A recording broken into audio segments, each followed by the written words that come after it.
वंदे मातरम।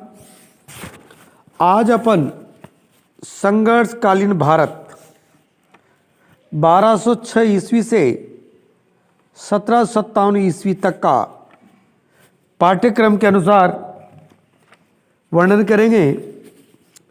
आपकी इस अध्याय से संघर्षकालीन भारत में दिल्ली सल्तनत, खिलजी वंश, तुगलक वंश, सैयद वंश, लोधी वंश और सल्तनत कालीन प्रशासन, इसके बारे में वर्णन किया गया है।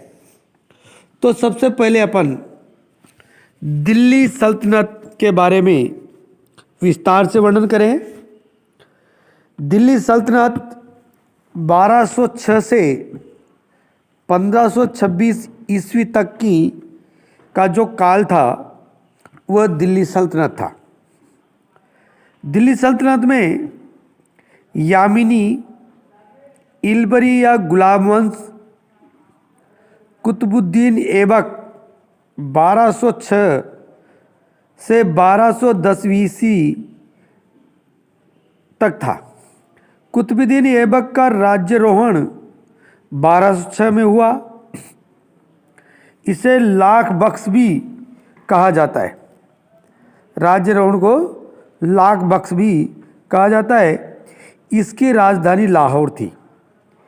इसके दरबार में हसन निजामी को संरक्षण मिला था।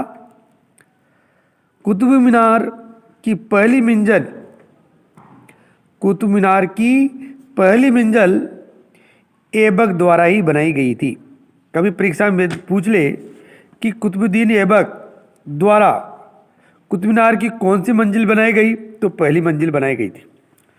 कुतुब मीनार का शेष भाग इल्तुतमिश ने पूरा किया। अब कुतुब मीनार को किसने बनाया और किसने पूर्ण किया, तो ऐबक ने तो बनवाया, शुरू किया पहली मंजिल का कार्य, पहली मंजिल बनाई, और इल्तुतमिश ने इस कार्य को पूरा किया। प्रसिद्ध सूफी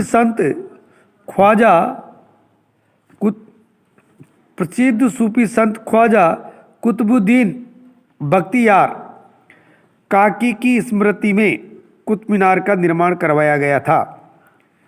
अब किसने करवाया, क्यों करवाया, किसकी याद में कराया, तो ये आता है सूफी संत ख्वाजा कुतुबुद्दीन बख्तियार काकी की याद में, स्मृति में कुतुब मीनार का निर्माण करवाया गया। समकालीन इस्लामिक साहित्य में ऐसा उल्लेख है कि 1206 ईस्वी में चौगान करते हैं पोलो। चौगान का यह भाव है, पोलो खेलते हुए घोड़े से गिरकर कुतुबुद्दीन ऐबक की मृत्यु हुई। फिर इसके बाद आया इल्तुतमिश। ये ऐबक का दामाद व उत्तराधिकारी था।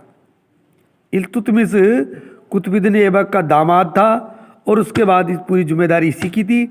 इसने 1210 से लेकर 1236 ईस्वी तक रहा। इसे मुस्लिम साम्राज्य का वास्तविक संगठनकर्ता माना जा सकता है। परीक्षा में पूछते साम्राज्य का वास्तविक संगठनकर्ता यानी मुस्लिम साम्राज्य का वास्तविक संगठनकर्ता का नाम बताइए, तो आप कहेंगे इल्तुतमिश। 1226 ईस्वी में इल्तुतमिश ने रणथंबोर जीता। 1223 ईस्वी में सुल्तान ने मालवा पर आक्रमण कर बिल्ला के दुर्ग को जीता। ग्वालियर और जालोर पर भी इल्तुतमिश ने अधिकार कर लिया गया। ख्वारिज़्म शाह के पुत्र बंगबरनी को सहायता नहीं देकर इल्तुतमिश ने मंगोल चंगेज खां से दुश्मनी मोल नहीं ली। यदि वो उसको सहायता देता मंगबरनी को, तो वो उसका दुश्मन होता। इसलिए यहाँ पर उसने नहीं देकर दुश्मनी मोल लेना उचित नहीं समझा। अब इल्तुतमिश के बाद आता है रजिया सुल्तान। पहले तो सल्तनत में कुतुबुद्दीन ऐबक, फिर उसके बाद इल्तुतमिश, फिर रजिया सुल्तान। इसका शासनकाल भी रहा 1236 से लेकर 1240 ईस्वी तक, यानी 4 वर्ष का शासनकाल। तो रजिया सुल्तान 1236 से 1240 रही। तो इसका वर्णन को अपन ध्यान से देखते हैं। रुकनुद्दीन फिरोज शाह की हत्या के बाद इल्तुतमिश की पुत्री रजिया सुल्तान बनी। इल्तुतमिश की पुत्री थी रजिया सुल्तान, वह शासक बन गई। इल्तुतमिश ने रजिया को उत्तराधिकारी चुना था। परंपरावादी व कट्टरपंथी तुर्की अमीरों ने रजिया का विरोध किया। रजिया ने पर्दा त्याग दिया था और पुरुषों के समान कुबा यानी कोट, कुल्हा यानी टोपी पहनने लगी। उसने मलिक जलालुद्दीन याकूत को अमीर अखूर असुसाला का प्रधान नियुक्त किया, जिससे तुर्क अमीर नाराज हो गए। सरहिंद के शासक के विद्रोह को शांत करने के अभियान में याकूत की हत्या कर दी गई। बाद में रजिया ने अल्तुनिया से विवाह कर लिया, परंतु 1240 ईस्वी में उन दोनों को मार डाला गया और 1240 से 1242 ईस्वी तक बहराम शाह और 1242 से 1246 तक महमूद शाह एवं 1246 से 1265 ईस्वी तक नासिरुद्दीन महमूद ने सत्ता संभाली। यानी इनका कार्यकाल था जो कुछ समय के लिए ही रहा। तो 1237 से 1240 तो रजिया सुल्तान ने, फिर 40 को उन दोनों को मार दिया, उसके विवाह पति को उसको। तो 1240 से 1242 से बहराम शाह, 42 से 46 मसूद शाह और 46 से 65 नासिरुद्दीन महमूद ने सत्ता संभाली। यह सभी अयोग्य शासक थे। नासिरुद्दीन महमूद के पीछे वास्तविक बल गयासुद्दीन बलवन का था। अब इनके बाद 65 के बाद बलवन ने शासक संभाला और बलवन भी 1265 से लेकर 1296 ईस्वी तक, यानी इसका कुछ कार्यकाल लंबा रहा, इसने संभाला। तो बलवन उल्गू खां इसका वास्तविक नाम था, बलवन के नाम से जुनाते थे।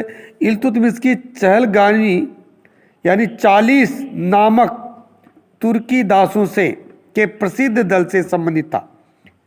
वो 1265 ईस्वी में यह गद्दी पर बैठा।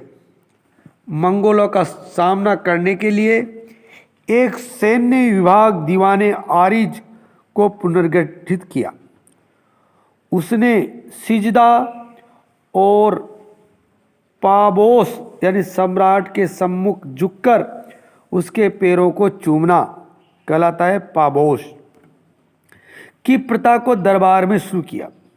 बलवन दिल्ली सल्तनत के प्रशासनिक ढांचे के निर्माण में प्रमुख था। उसने शत्रुओं के प्रति और लाहौर रक्त की नीति, लोह और रक्त की नीति, लाहौर नहीं है, लोह और रक्त की नीति अपनाए, जिसमें पुरुषों को मार दिया जाता था। वह बच्चों और स्त्रियों को गुलाम बनाया जाता था। 1286 ईस्वी में बलवन की मृत्यु के बाद अमीरों के दलीय संघर्ष ने खूनी रूप ले लिया। क्यूमर्स का वध कर 1290 ईस्वी में जलालुद्दीन खिलजी ने स्वयं को सुल्तान घोषित कर दिया। बलवन का राजत्व सिद्धांत प्रसिद्ध रहा है। बलवन की मान्यता थी कि राजा पृथ्वी पर ईश्वर का प्रतिनिधि है। राजा साधारण जनता से अलग व्यक्तित्व है। वह ईश्वर द्वारा प्रदत्त गुणों से युक्त है, जो इसे शासन करने की शक्ति प्रदान करता है। बलवन तुर्क अमीरों के विद्रोह से परिचित था। इसी कारण उसने दरबार में कठोर अनुशासन बनाए रखा। कानून व्यवस्था की स्थिति को व्यवस्थित करना, चोरों, डाकुओं और दमन एवं राजपूती जमींदारों के शासन विरोधी विद्रोह को कुचलना उसके प्रमुख कार्य थे। ये दल दिल्ली सल्तनत के बारे में आपने पढ़ा। इसका समूह की बात फिर दोबारा करें। दिल्ली सल्तनत में कुतुबुद्दीन ऐबक, फिर उसके बाद इल्तुतमिश, फिर उसके बाद रजिया सुल्तान, फिर 40 से 42 बहराम शाह, फिर मसूद शाह, फिर उसके बाद नासिरुद्दीन महमूद, फिर उसके बाद में आया उल्गू खां यानी बलवन, गयासुद्दीन बलवन।